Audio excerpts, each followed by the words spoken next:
WordNerds, and happy Thursday.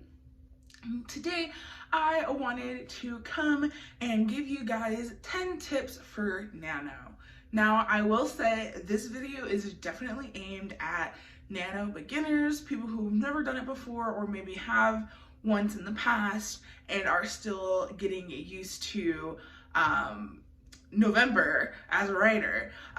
Because of the pandemic, a lot of people are inside more than ever and trying new things. So I know there's a ton of people who are trying Nano now that have never done it before. So if that's you, this video is for you. The first tip I have is to join the WordNerds for our Preptober workshops. Every Sunday in October, we have been working on our story for Nano. We started with brainstorming and last week we did characters. We're doing another one this Sunday. If you didn't catch the previous two, you can always go on our channel and watch them after the fact. We still have 2 more to go, so we hope that you guys definitely join us for those. So that is my first tip. My second tip for Nano is to find time in your schedule to write every day. Now, if you have been writing for a while, you might already have a dedicated writing time, but if you are a new writer or a new Nanoer, you might not have thought about this, but for Nano, we write 50,000 words in a month, which is 1667 words a day, and it's really important to write every day because you can get off track super fast.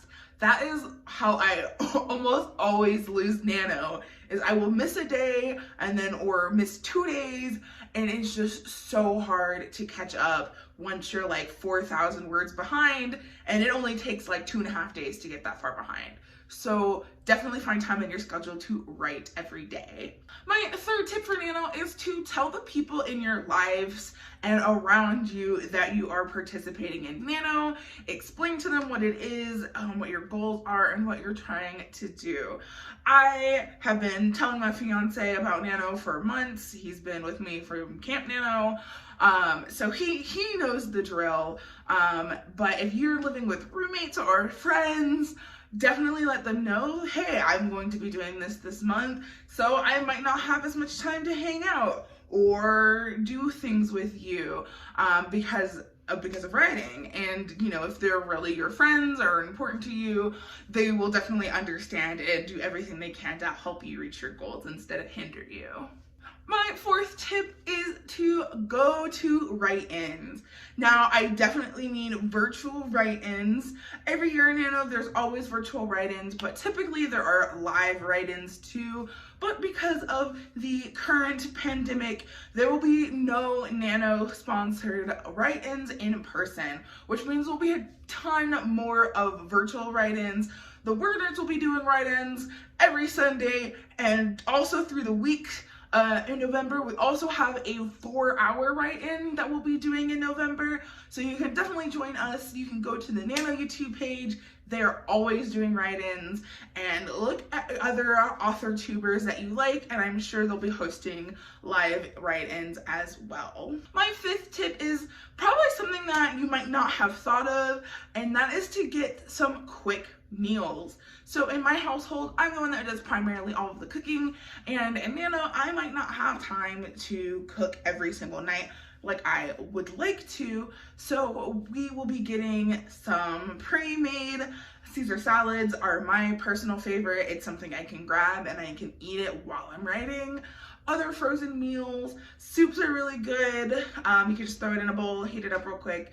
You have your dinner. Of course, we might not want to do that every day of November because, you know, balanced diets are still important, but it is definitely something that you should think about for some of your writing days. Tip number 6 is to encourage your friends, if they are writers, to participate in Nano, or find some virtual buddies that are doing Nano too. Nano is always a lot more fun when you have a group of people that are doing it together. I love Nano because typically at least some of the word nerds do Nano, if not all, and we all get to talk about it and talk about our stories, and we're all striving for the same goal. That's kind of my favorite part about NaNoWriMo, is that camaraderie and the friendships and the idea and act of all working towards a goal with writers all over the world. My 7th tip is to find a way to reward yourself. 50,000 words in a month is no easy task. I have lost every single time I've attempted. This year I'm hoping will be different, but that's not an easy task, and you deserve to reward yourself if you are making on-track progress. I know some people will choose one big reward at the end of November.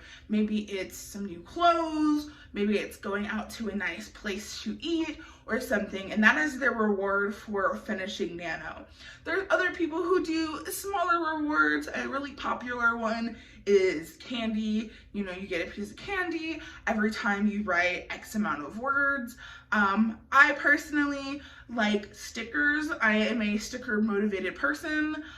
So every time I write a certain amount of words, I will put a sticker in my planner, and it's also a visual way to see how much I've written, and I also, you know, get to use cool stickers. Tip number 8 is to try to limit distractions. Now, I know that's probably a given, but you should do everything you can to limit your distractions. For example, I am in school right now. I'm a full-time student. I do online school, and I am doing a lot of homework and studying in October to prepare for me slacking off a little bit in November with Nano. Schoolwork always tends to take a hit. Now, I know that's not possible in a lot of cases for people who are in school, because November is always around finals time. When I went to a traditional college, I always had the hardest time doing Nano, because between Nano and final papers and studying for finals, it was kind of impossible to write 50,000 words. Now I go to another school that is structured differently, so I am able to slack off the month of November and be fine in my studies.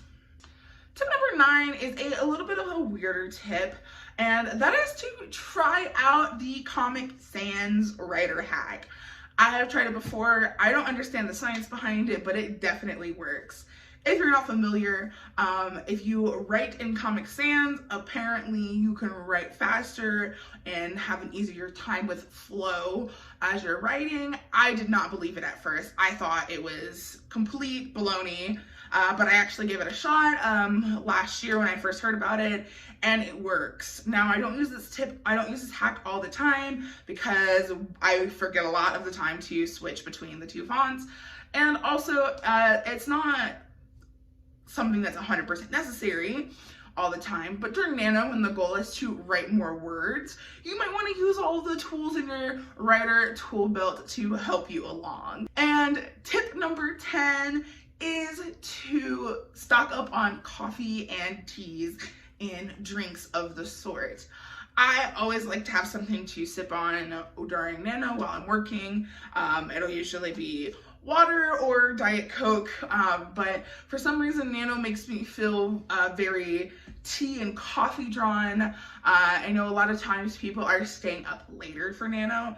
If you have a full-time job, you know, and kids and a husband, it's not always possible to write during the day. So a lot of people, I know moms in particular, will put their kids to bed and then work on their book after their kids are down. So drinking coffee definitely would help. That if you are in a situation like that or similar to that where you can only write at night, coffee is definitely something that you need to have in your writer Nano toolkit. Well, that's all I have for you guys today. Thank you so much for watching this video. Don't forget, we live stream on Sundays. We're doing another workshop this Sunday, and I can't wait to see you guys there. Bye!